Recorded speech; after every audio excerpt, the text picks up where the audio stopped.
In the small, bustling village of Amara, where the trees whispered secrets and the earth seemed to carry the weight of ancient stories, lived a man known far and wide as Olumide.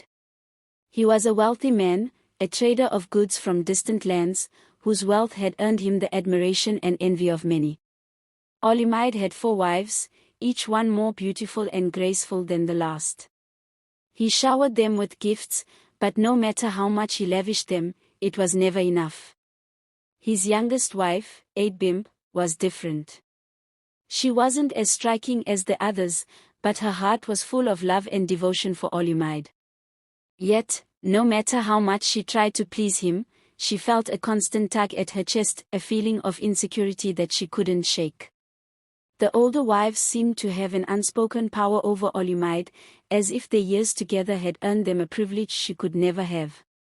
But it wasn't just the jealousy of the older wives that troubled her. It was his unyielding love for new women. Olumide would often bring home gifts, declaring them for his newest lover, a woman from a nearby village, or even someone who worked for him. Each time, Adbimb's heart would break a little more. And with each woman that came and went, her despair grew, until one fateful evening, when her worst fears were confirmed. She had been sitting by the fire, tending to the cooking pot, when Olumide came in, laughing loudly with his latest companion, a young woman with wide, innocent eyes. The woman held tightly to Olumide's arm, and he beamed with pride, his affection for her obvious. Adbimb, standing frozen in the shadows, felt the world slip away beneath her. As they entered the inner room, Adbimb followed them quietly, trembling with a combination of rage and heartbreak. She watched through the cracked door as Olumide and the young woman laughed and whispered together. His laughter rang out like a mocking echo, and in that moment, something inside Adbimb snapped. She had tried to suppress it, her rage, her jealousy, but tonight, it was too much. She was not the first wife, nor the second, nor the third. To Olumide, she was just another woman in a long line of many, her place in his life never secured. A decision, dark and irreversible, crept into her mind. She would stop him. No, she would punish him, show him the pain she had carried for so long. It was an unthinkable thought, but in the heat of her anger, it felt justified. And so, she hatched a plan. A dangerous plan, one that would change the course of her life and the lives of those around her forever. The seed of revenge was planted, and Adbimb could already feel the bitterness spread within her. Her husband's manhood, the symbol of his power, his masculinity, his dominance, was the one thing she could take from him, the one thing that would strip him of his pride. The night was quiet, the air heavy with the weight of the unspoken. As she stared into the flickering flames, she realized she was no longer the loving wife she once was. She had become something else, something unrecognizable. The plan was set. But as she prepared to carry it out, a voice, quiet and trembling, warned her of the consequences. The night passed slowly, every minute stretching longer than the last. Adbimb lay on the hard mat in the darkness of their small hut, her heart racing with anticipation. She could feel the cold sweat on her brow, but her mind was clouded, consumed by the thoughts of what she had planned. As the first light of dawn began to creep through the cracks in the walls, Adbimb rose. She moved quietly, her feet barely making a sound as she made her way toward the main room where Olumide slept. He was snoring softly, his body sprawled across the large mat, oblivious to the storm that was brewing within her. His breath was deep and steady, the kind of peacefulness that only the confident and powerful could afford. But Adbimb no longer saw him as that confident man. He was no longer her protector, her provider, he was the source of her torment, her humiliation. She had watched him for so long, lived in the shadow of his love for others, and now, she would make him understand the pain he had caused. With trembling hands, she reached for the small knife she had hidden under her mat. It was sharp, gleaming in the low light of the room. For a moment, she hesitated. Was this really the answer? Could she truly go through with it? But the thought of him laughing with another woman, of him never caring for her the way he should, pushed her forward. This was her only way of taking back control. This was her only way of ensuring that Olumide would never again betray her. The act was swift, too swift. Before he had time to react, she was already over him, the blade in her hand. His body jerked, a groan escaping his lips, but it was too late. She had done it. She had taken the one thing from him that he had held dear. In that moment, she felt a rush of power, a fleeting sense of satisfaction that quickly turned to regret. Olumide's cries filled the room, cutting through the stillness of the morning. He writhed in pain, his body convulsing as blood stained the mat beneath him. Adbimp stood frozen, her hands slick with his blood. The reality of what she had just done began to sink in. This wasn't what she had imagined. She hadn't expected the horror, the devastation that came with such an act. As Olumide gasped for breath, his voice hoarse with pain, Adbimp felt a wave of guilt wash over her. What had she done? She had taken his pride, but at what cost? There was no turning back now. The village would soon hear of this, and the consequences would be dire. His eyes locked onto hers, a mixture of disbelief and fury reflected in their depths.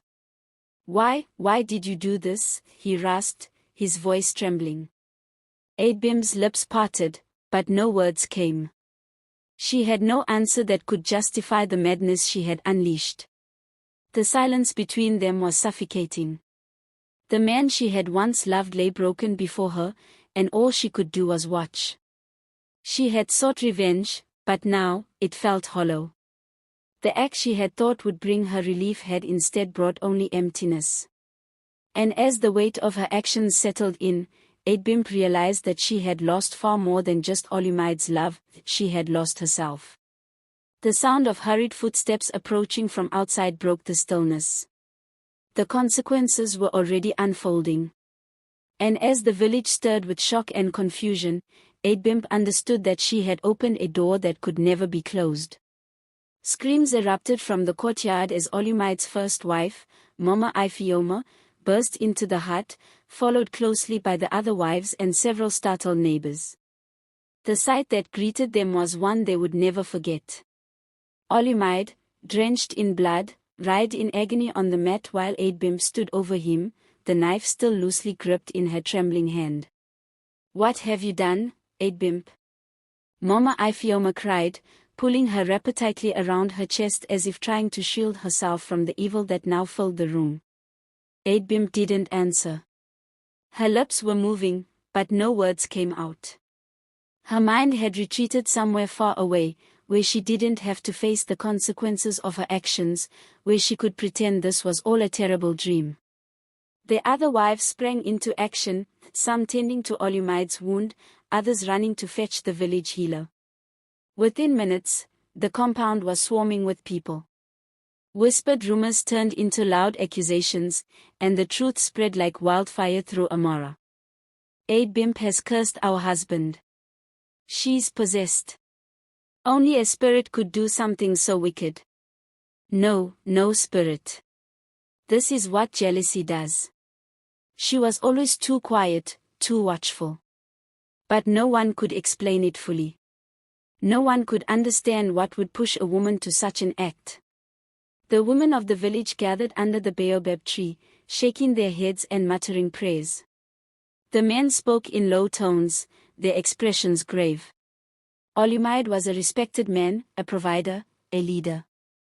This attack was not just on his body, but on his honor, on the image of manhood itself. The village chief, a stern old man with deep wrinkles and tired eyes, was summoned. He listened as the healer worked to stop Olumide's bleeding, shaking his head as he watched the once proud man slip in and out of consciousness. Then he turned to Adbimp, who was now seated on the cold ground, her knees hugged to her chest, her eyes blank. "You will answer for this, child," he said, his voice like thunder. "Whether it was madness or malice, the gods will judge you." Adbimp blinked, tears finally falling down her cheeks.